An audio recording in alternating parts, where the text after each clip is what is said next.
YouTube? How you doing? Hope you're doing well. Sorry, I really should tidy up before I record my intros. But yeah, back down in the shed again, back on the plot. Bit of a change of pace today. I'm not doing a build video. Hooray, some of you might say. Who knows? What I am planning on getting done today is the strawberry bed, at least that today. I will be taking you guys along. I will be showing you how I do it, how I've gone from having sort of 3 or 4 strawberry plants to, I don't know, there might be about 20, I'm not sure. We'll find out when I start digging them out. It's just at the point now where it's kind of warm enough for them to re-establish, but not so warm that they're going to start trying to grow and fruit and flower again, you know, before the cold weather hits. So now in my opinion is the time to do it. So there's going to be that today, and I've got some more ericaceous compost. So my other blueberry's coming out. It looks a bit weak. I don't think I'm going to take cuttings off it, and I don't think any of the cuttings I took off its partner are going to do anything either. I think they were far too weak a plant. So they're going to, that's coming up today. That's going in a pure ericaceous compost mix with some ericaceous feed. Try and sort of revive them a little bit. And they're going to overwinter in the polytunnel or in the greenhouse. Either way, you know, I want them to be quite happy through winter. You know, they are happy outside. They will survive outside, but I'm going to take them up, put them in pots, and put them in there, the greenhouse or the polytunnel. I'd rather them be in the polytunnel, because it's not as warm in there through winter, but it will keep the majority of the frost off. So that's where I'd rather them be. So I'm going to crack on. So I'll see you out there at the strawberry bed. I'm going to time lapse it, and I'm going to do some close-ups. So I'm going to talk you through what I'm doing as I'm doing it. So you'll see me out there. See you soon.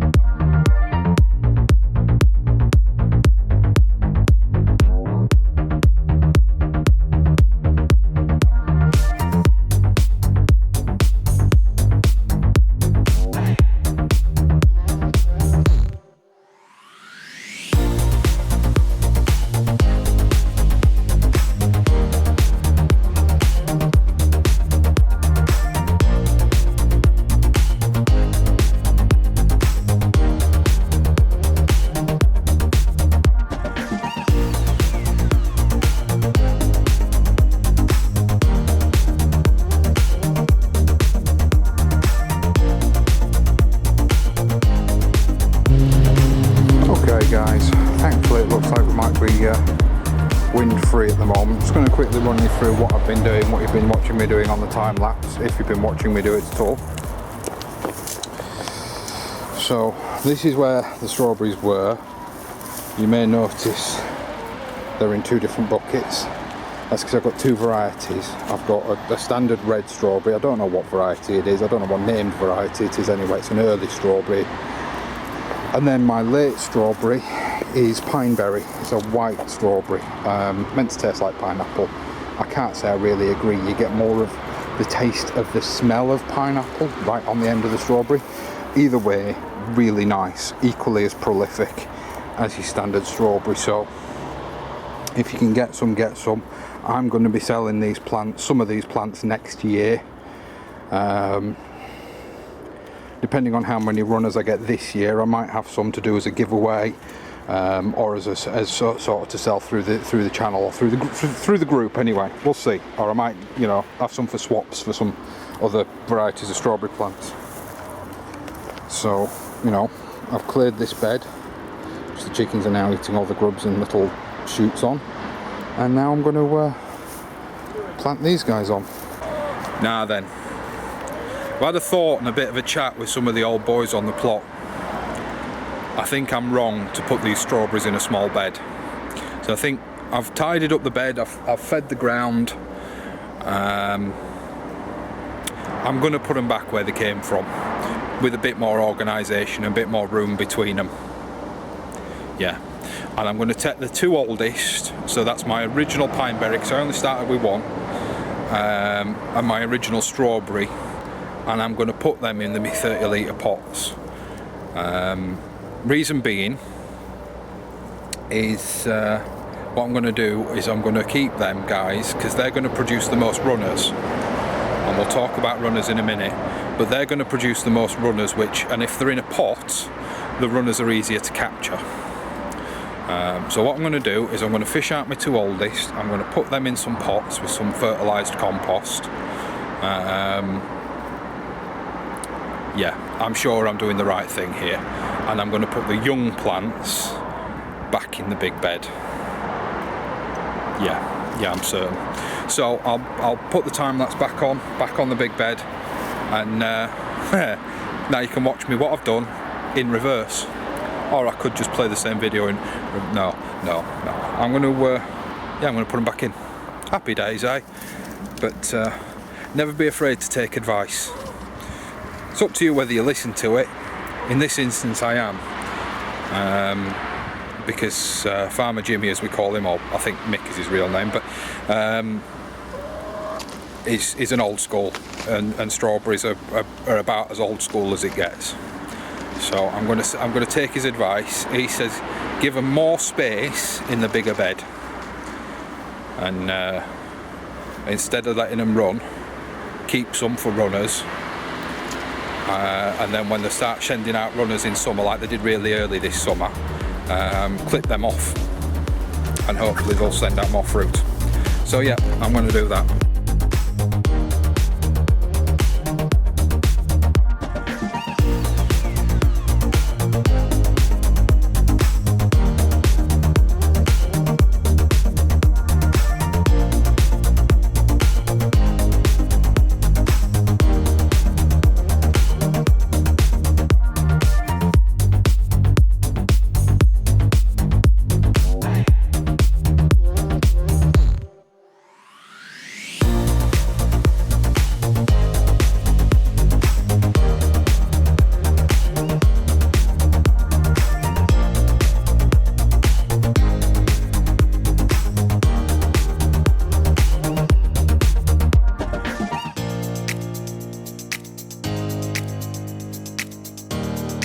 Okay, just a quick chat about what I'm doing here. So obviously I've put this guy in and I've gone approximately a foot apart. I'm going to do a grid. So 1 foot, 1 foot, 1 foot, 1 foot, so on and so forth. And I'm about 6 inches away from the side.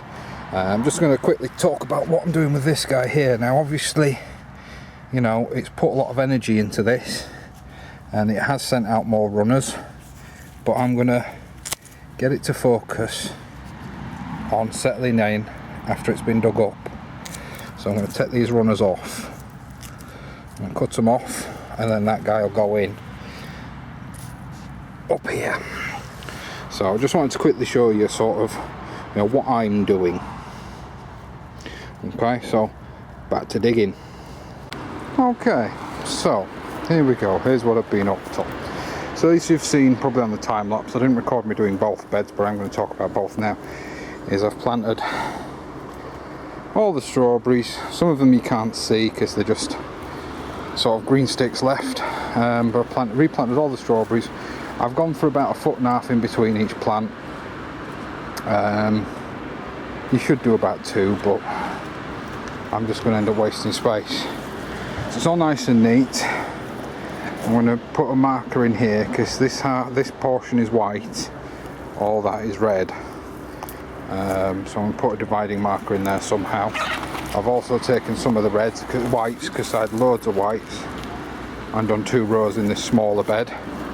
One thing I have done, which I didn't really talk about, is I've taken off the majority of the leaves. So if I zoom in on that one there, I've actually taken everything. Come on, focus.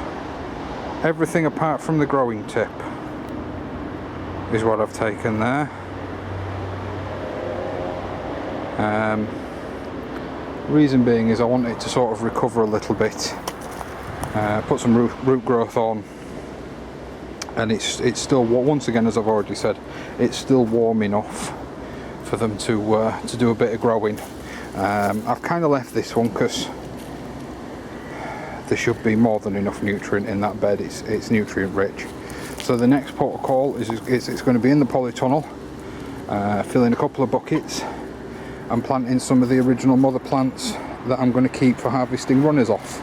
Then, you can't really see me, but this is a much better angle for you guys.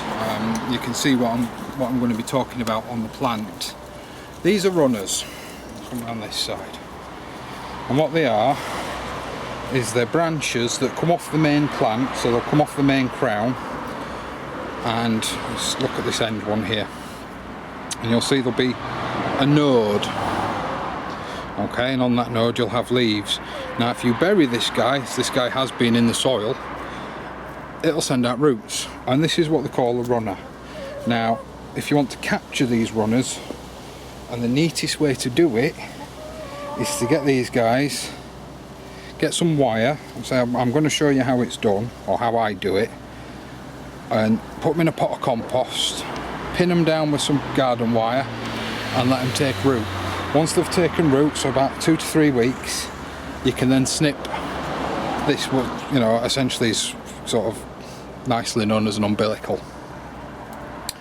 This is one of the strawberries that I've just potted up.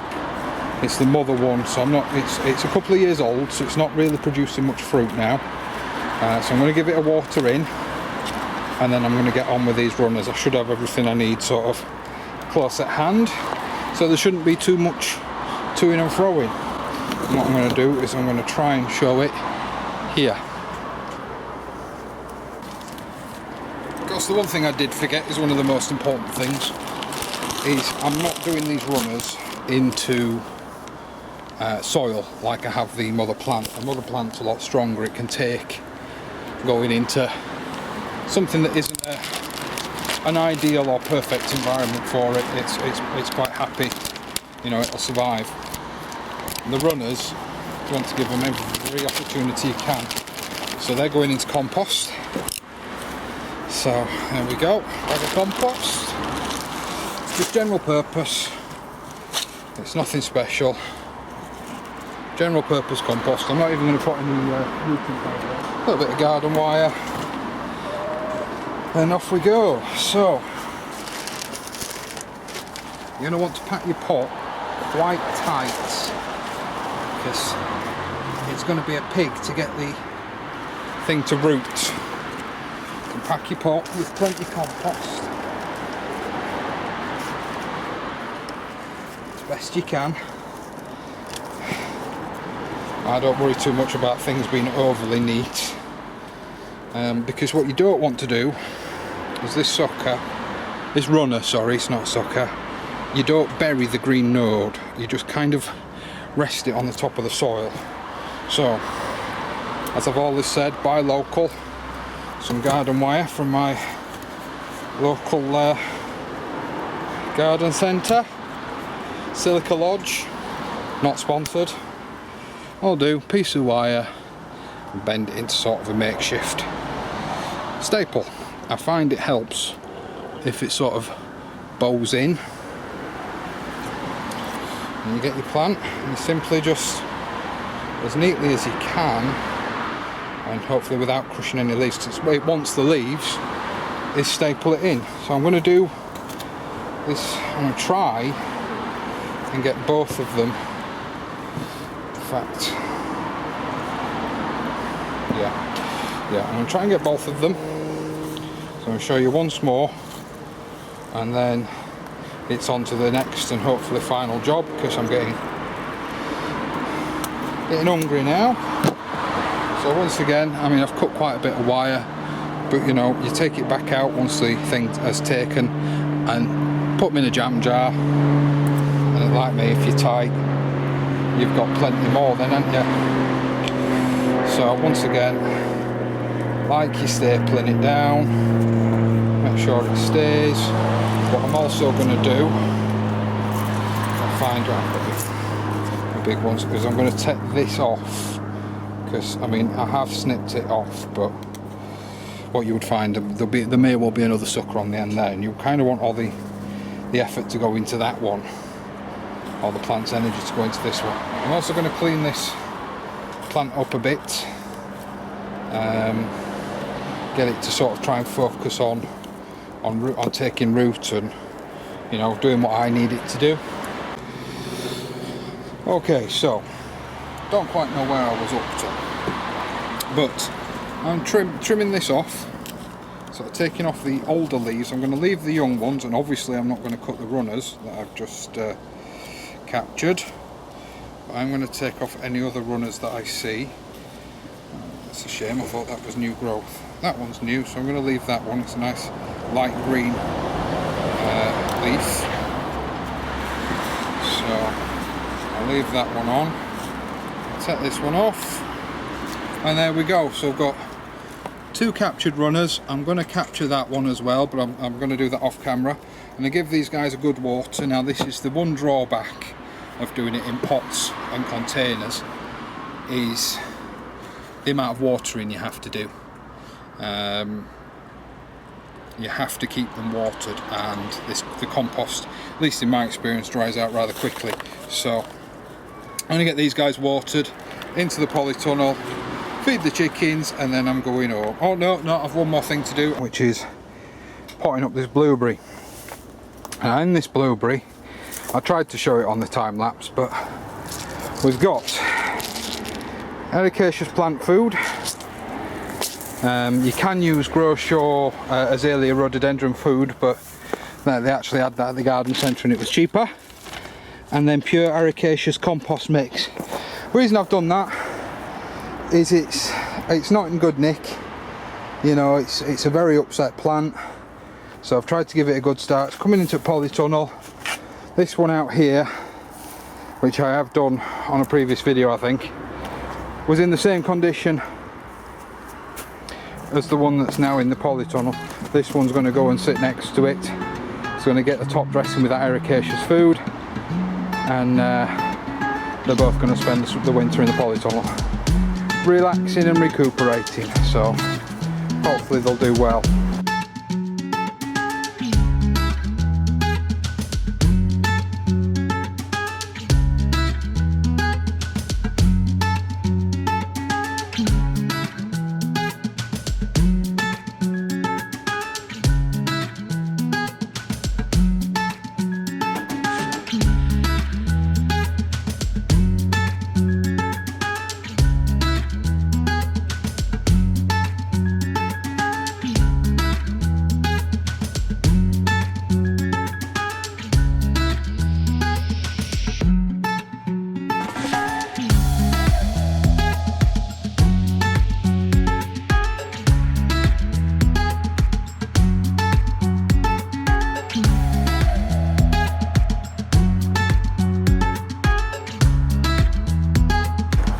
Okay, well, that's me done for the day.